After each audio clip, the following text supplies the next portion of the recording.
Hello 各位街坊，大家好，我哋係花小錢去旅行。今日我們要北上深圳，去發掘一間被好多人稱為深圳素食天花板嘅餐廳。哇，素食天花板，聽落好犀利喎。不過我平時覺得食素好寡，呢間真係值得去咩？如果你平時覺得食素好寡，或者想揾個環境好少少嘅地方同朋友聚餐，咁呢期你一定要聽完啦。好，咁點去啊？會唔會好麻煩㗎？交通真係超級方便，你喺福田口岸過關，搭地鐵大概10分鐘，到會展中心站 E 出口出嚟，直上金鐘環國際商務大廈 B 座嘅觀光電梯，上到2樓就見到㗎啦。哦，咁確係幾近喎。環境又點啊？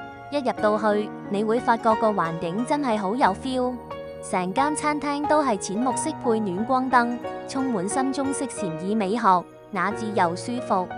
聽落好有格調喎。咁有咩好嘢食推薦啊？呢度號稱有超過160款素食，中西日泰印咩風味都有。最特別嘅係，好多菜式都要掃碼或者用台上面嘅格仔即點即做，保證新鮮熱辣。即點即做，咁肯定新鮮啦。你最中意邊幾道菜？我一定要講講呢個日式素鰻魚，佢唔係嗰種普通嘅豆製品，口感真係做到外脆內軟，同真鰻魚有70%相似，而且完全冇腥味。哇，聽落好神奇喎。仲有呢？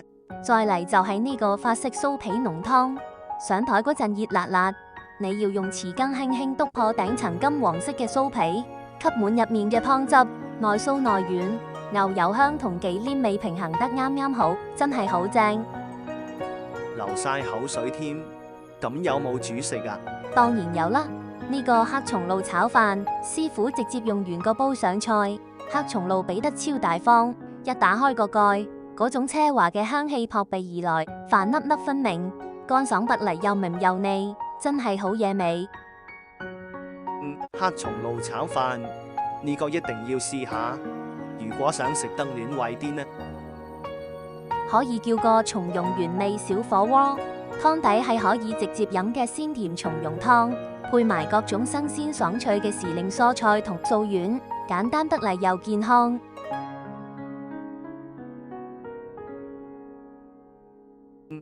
聽落好養生喎。咁嘢飲有咩推薦？一定要試下呢個自帶仙氣特效嘅特調山楂飲，上台嗰陣煙霧繚繞，打卡一流，酸酸甜甜好開胃。哇，影相肯定好睇，不過價錢點先？雖然呢度菜式精緻，但人均消費大概要120到150幾蚊，對比翻普通嘅素食自助餐，確實貴咗一截。如果你趕得切佢哋特價活動，咁性價比就真係較高。總括嚟講，依間素食自助餐廳確實顛覆咗大家對素食清淡寡味嘅刻板印象。好，我已經記低咗啦，下次北上就去試試佢。